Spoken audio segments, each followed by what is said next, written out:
What's up, everybody? Welcome back to My Twisted Life of Poetry. I am Poetry. You are here for another review of Manifest. I didn't think that I was going to keep doing this show because I wasn't sure if I liked it, the God aspect that was pushing into me. But there was something drawing me to the show. I told you it reminded me of Lost. And last week I asked y'all to put in like the reasons why y'all enjoy the show. And there was one that Mike B pointed out. Hey, what's up to Mike B? Go over to his channel. Subscribe to his channel if you're not already subscribed. He's one of the best reviewer and recappers on YouTube. I say that about everybody, but I feel that way about everybody that I watch. So, he had mentioned that he loves the fact that whatever is going on with them is helping them solve these crimes. And I was like, that's a good doggone point, because I love me a crime drama. And maybe that's what's holding me to this show, is the fact that they are solving these crimes. And I said I was going to keep watching it, even though I wasn't sure if I was going to review it. And yesterday's episode turned out to be really freaking good. Real good. So what we have here, I don't even know where to start off, so this is not going to be like a recap. This is probably just going to be just a slight review. We start off, though, with the girl that got killed last week. Remember, I told y'all, I was like, they just walked up to her and bam, bam, shot her in the head like that, girl. It's going to look kind of suspicious, especially since you've been on the news talking about everything that's been going on with the government, and the government watching her, and she think they're trying to hurt her. Our government will make you disappear. I was like, that don't make sense to me. Well, this episode explained why the hell that didn't make sense. So, they're watching it on the news, being in the family watching on the news, like, oh my God, she's dead now? She was just talking about, all the stuff that we was told not to talk about, and now she's dead. So now they are panicking. They are freaking the heck out. He like, we gotta keep Olive and Cal safe. Y'all come straight home from school. Don't make no sudden moves. And Ben is gonna go around the house and like make sure everything is extra secure. Because now people watching us. So Michaela, she's like, what? I need to find out what's going on. We gotta find out what's going on with the case. And since I'm with NYPD, I should be able to get some information. So she heads out the door. When Michaela gets into the car and has a full-blown panic attack, she started having flashbacks of her and her accident with her friend. And I was like, Michaela was drinking. She was drinking. Like right before she walked out, her and Cal was playing on the refrigerator, making their words or whatever. And she had put, own your truth onto the refrigerator. And she started hearing that repeat itself. Own your truth, own your truth. So she comes back in the house like, I can't drive. Ben, you got to take me where I need to go. We got to go out here. We got to own our truth, And then while she's listening to it, she's hearing the lady who got killed. She's on the TV saying, own your truth, own your truth. They told me to own my truth. Why I don't own their truth, So now Michaela's like, this is all connected. This is all connected, So her and Ben go out to the house. First they have a big argument about whether or not Ben going in. But he's like, I'm going in. If this is affecting my family, I'm going in. They think I'm your party anyway. And first Michaela was like, no, fool, this is a crime scene. You can't go to... First of all, she ain't even supposed to be on the doggone crime scene. It's 15 miles out of her jurisdiction. How the heck it look like me bringing you, my brother? So Ben was like, look here. If you don't take me, if I can't go in, you ain't going. We can turn the car around right now. So she conceded, and they gone head up there, and they gonna get into the doggone crime scene. It was easy enough for them to get on in there. The first dude was like, why are y'all here? Ain't you out of your jurisdiction? She was like, yeah, but this is probably connected to a case that I'm working on, so I just want to look around. We'll be in and out of your herd, that like that, right? So they in there, and they asking all the right questions, and she had her, they looking at it like it's a burglary. Look like somebody entered in one window. They snatched the gold necklace off her neck. You can see the necklace burns on her, and they left. So it's like a robbery gone bad. The gun ain't nowhere to be found, but they got a guy outside that's covered in blood, and people seeing him run to the house and from the house, so they thinking that that's him, that they got that guy. Well, while Michaela and them in the house asking all the questions, who walks in with old Baldy from the NSA? I don't know his name. Baldy. That's gonna be his name through the whole season. Old Baldy from NSA walking in like, hey, this is our crime scene now. We taking over. The cop are looking like, what? We taking over. This is now become a matter of national security. Like, why would NSA be showing up for a regular old homicide case? That's what everybody want to know. That's the question that's being asked, right? So then he said, you got 2 doggone accomplices for the person who's your victim here on the crime scene. So Michaela like, my bad, I'm sorry, dog. So we got to leave up out of there.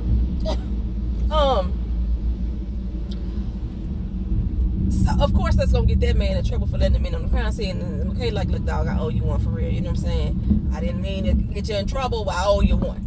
So Michaela and them walk outside and they see the lady's husband.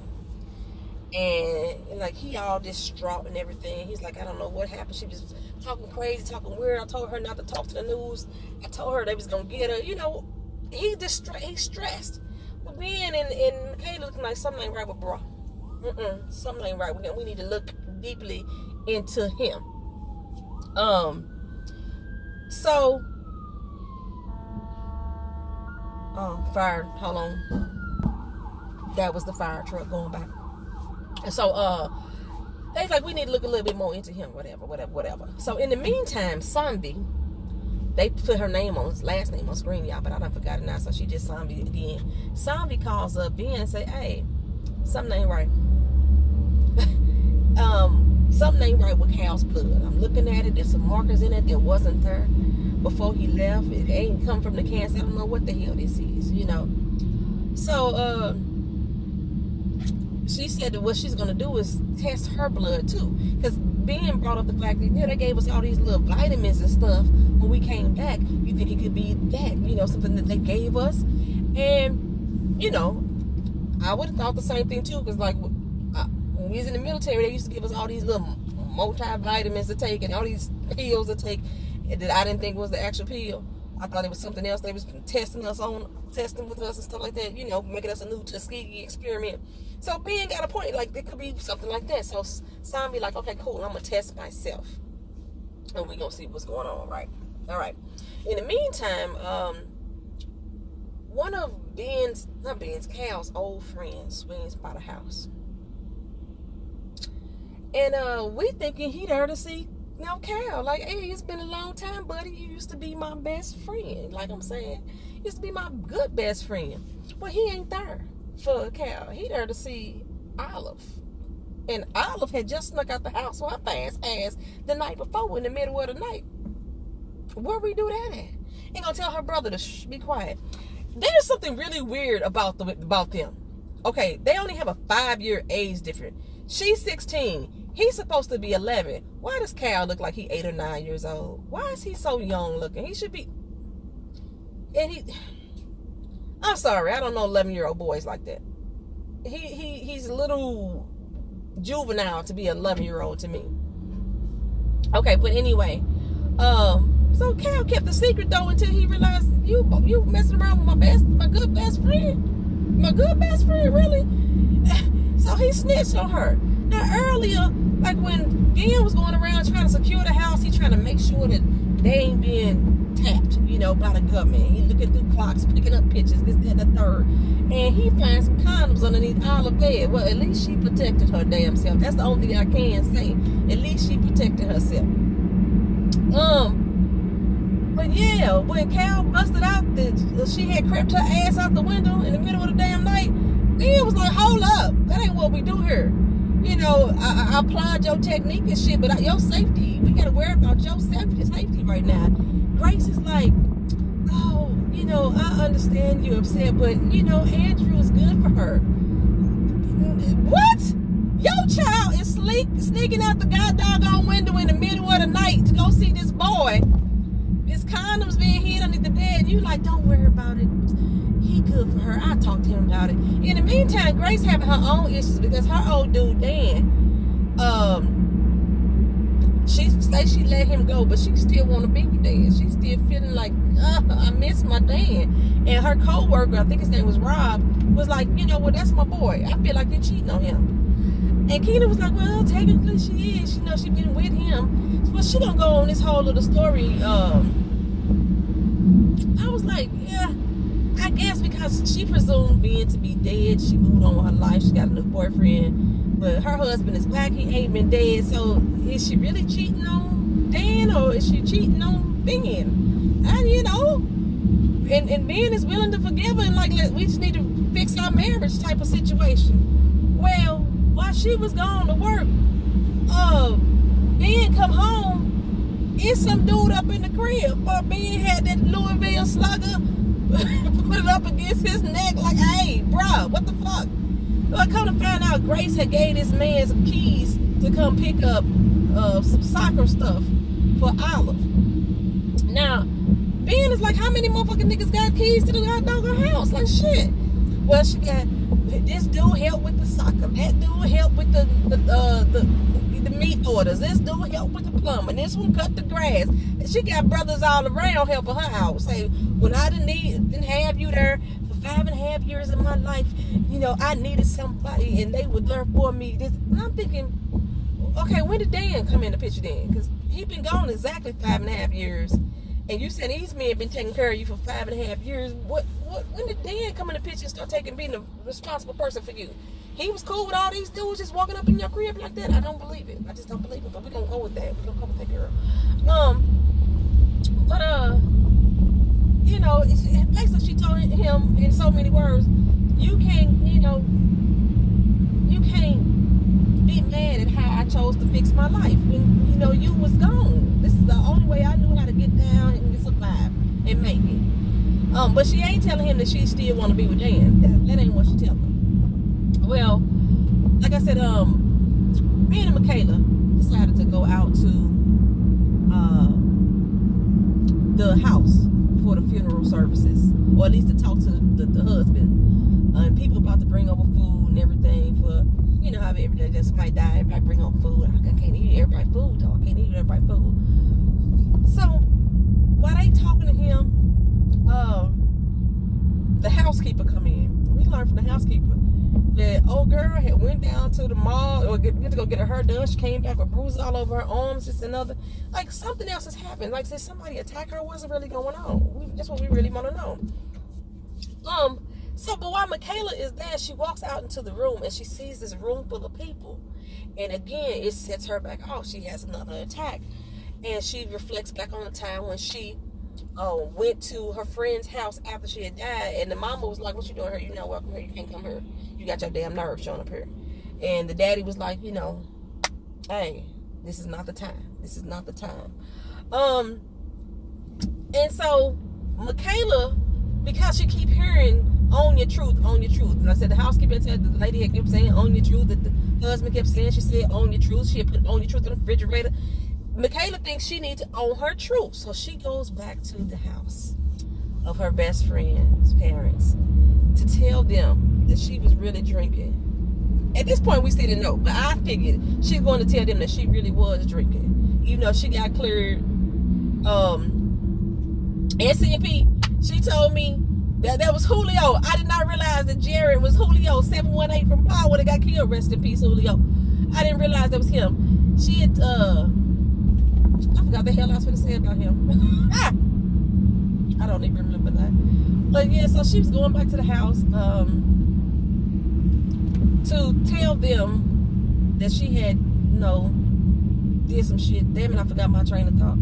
She told them that she was going back to the house and tell them the truth about her being drinking. Oh, because Julio had said, yeah, she had been, not Julio, Jerry. Jerry said she had been cleared. So stop beating yourself up about it. You know, stop holding on to this pain with something that you've already been cleared from. You good. You know, you were found out at fault. But Michaela knows deep inside that she really is at fault. So we get the flashback of her and her girlfriend out there. And she was good and drunk. The girlfriend was. And Michaela was trying not to get her to drive. And then Michaela was going to call him an Uber. But the girl was like, no, you all right, you straight, you could drive, you know. If you ain't going to do it, I'm going to do it. So Michaela ended up driving. They got to the car accident. The girlfriend died, you know. We know the story, but she still hasn't told her truth. But that's what she figured, that she had to go back to the parents and tell them. But every time she went back this particular time, they opened the door. And the mama was so happy. Hey, Michaela, girl. Hey. What's up, Kiki? Oh, what they call her? Mick. What's up, girl? You heard and realized that the mama got Alzheimer's. Every 15 minutes her brain resets, or maybe she got the 51st dates, you know, situation. and her brain resets. And daddy was like, I can't keep telling her over and over again that her daughter's dead, so we not gonna live with it. We just gonna pretend that she lost her heart. That's what we gonna do. So Michaela had to leave out of there. You know, she feeling some kind of way. Well, like I said, they still. Michaela goes to the jail. I don't remember why she went to the jail, but she's at the jail, and the NSA dude come over to the jail to try to like really get in on Michaela's ass for being there on the crime scene, and he trying to figure out how she solved all these crimes so fast, second day back on the job, because her boss is like, no, she is the deal. She is that thing. We love her. She doing a good doggone job. But he tells Jared, look, you gonna report back to me everything you know about her. Everything she's saying, doing, breathing, what size shoes she wore, we need to know all that. And so Jared took his car, but he was looking like, I ain't gonna be punked. I'm Julio. You know what I'm saying? My street name is Julio. You ain't gonna punk me. But he didn't say that. He took the car because he did feel a little intimidated at the time. Old Baldy was threatening him, whatever. So I know I'm forgetting stuff. I'm probably mixing stuff up. I already went through what happened with Cal and Olive. Olive, went to Cal like, look, we got our twin thing going on. We still twins. We twins for life. Last week I failed to mention that Olive had felt deep inside that they were still alive, and that's why she didn't want to let go. She said she's always sensed it, but her mama tried to make her feel like she was going crazy, that she just wasn't dealing with her grief. And she said she just felt it. She felt the connection. So she feel like they still twins. We need to stick together, bro. Me and you, togetherness. And that's all that's really happened with them. It's all that's really happened with Grace. So it's basically we're dealing with Michaela and the story now. And Jared, in the end, basically ripped up the car for NSA dude. So, he about to get his shit in trouble. Because dude threatened him. He said, if you want your job, then, you're going to do what the hell I say do. And then they told him, you don't want to test me, bro. You don't want to test me. I was like, really? He gonna try to pull his punk card like that? I'm like, come on, that's Jerry. It's with the 718. Oh, he was throwing those locos. He was one of them two on Power. I don't even remember no more. But still, so Michaela is still like owning her truth. They still think that the husband has something to do with it. So she have Jared look into him. Jared find they clean. The wife and the husband, they both clean. They had a lot of little small businesses. One of them being a mall. She was like, they own a mall. She's like, yeah, the mall had hair salon, this, that, and the third. So her and Ben decided to go to this mall with the hair salon because remember the housekeeper said that she was there when she went to get her hair done and came back with scratches on her arms. Well, they go into the mall and some woman takes off jets. Why you running, girl? Why you running? So Michaela and Ben give chase. They finally catch up to her and kind of find out everybody that's in that mall are illegals. And the daddy or the husband has been taking large cuts from them to keep them keep ice off their ass, pretty much. You can operate your business here illegally because you an illegal, and you better pay me out of pocket to do so. Basically, pay me for your protection and safety to stay in America and run this business and earn money. That's what he's doing. So like he was a snake. He was a slumlord on top of it. And the wife had said that she was gonna stop all that stuff. I don't know. Something about her changed when she came home and she thought he was being wrong, and she was gonna shut that shit down. So now they assuming that is his motive to kill the wife. So they take him in, they bring him in, and he did everything that they said he did, but everything but kill the wife. He had an airtight alibi. 6 different people saw him where he was supposed to be at. So he didn't do it. He just didn't do it. Well, come to find out,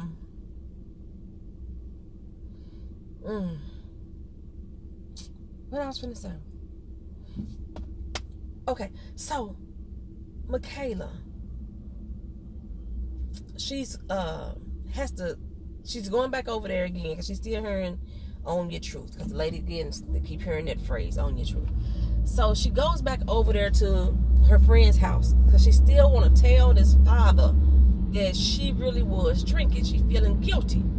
Well, he opened the door, learned that the mama gone. She disappeared. But he was told not to leave by the police because she may come back home. And Michaela was like, well, I can't go look for her. I can't, I walked over here. He was like, here, take my car. Take my car.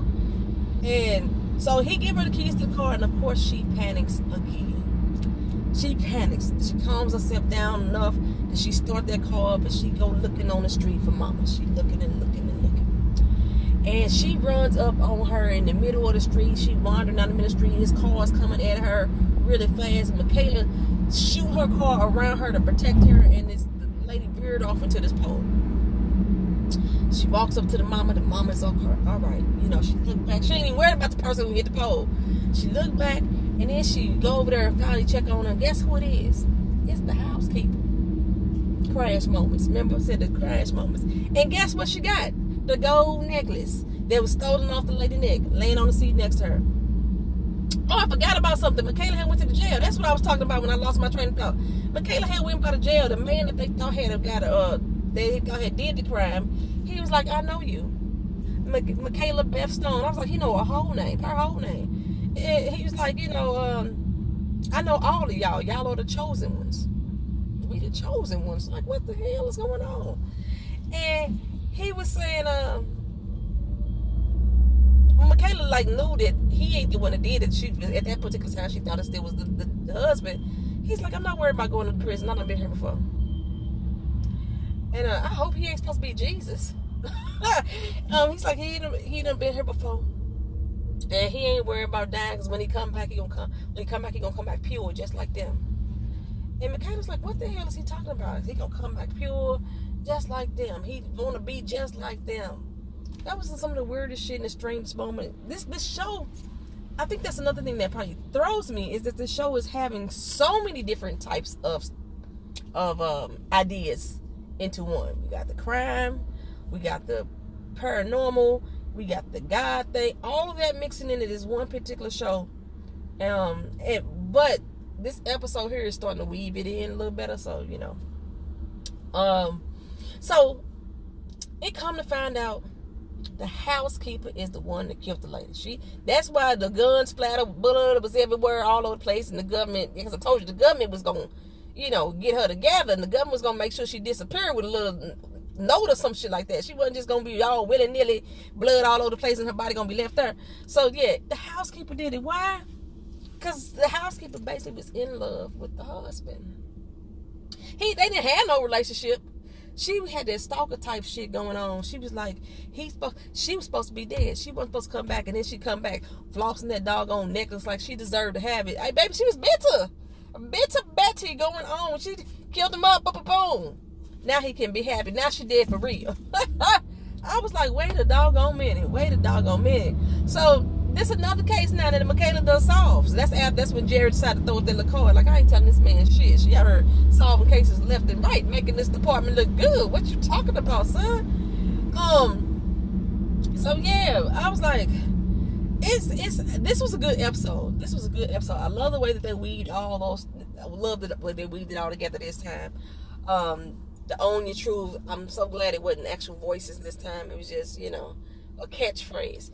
Each time is something different. There was a catchphrase, there was the music, and then there was actual voices. So it looks like some type of phenomenon is going to happen to them each week. That's going to be a tad bit different than the week before. I see we get the black lady. I can't remember her name. I used to love her as an actress back in the day, but I see we get her on next episode. I wonder what's going to go on with her family. But Zombie, she found out that it's some weird shit going on in their blood, baby. She tested herself, and she put herself through an MRI and found out this whatever's going on is making it look like they done stroked out. So I don't know what's going on, but she said she need to get some brain stems in order to really test it. And the only way to do that is go get the dead lady's body. They trying to figure out where the body at, where they keep it, where they move it. She said she checked all the records. They usually post to have a database of when all the dead bodies is in the system, and she ain't nowhere to be seen. Her name not listed, nothing. And when she type in her name for a search, it say access denied. What's really going on? What are they doing with the body? The whole plane disappearance is a government cover-up to me, I believe. Me and Keenan both believe it's a government cover. The government already know what's really going on. All right. Y'all let me know what y'all thought about this episode. Leave it down in the comment section. Like I said, I'm going to keep watching each week. And each week I'll probably keep on reviewing it. I wasn't sure last week. I really ain't sure this next week either. But I am still watching it every week. So y'all have a good one. Have a good night. We got a lot of stuff coming on today. We got This Is Us, New Amsterdam. And I think Black Lightning comes back on. So be on the lookout for those on the channel, y'all. All right. Y'all have a good day. Peace.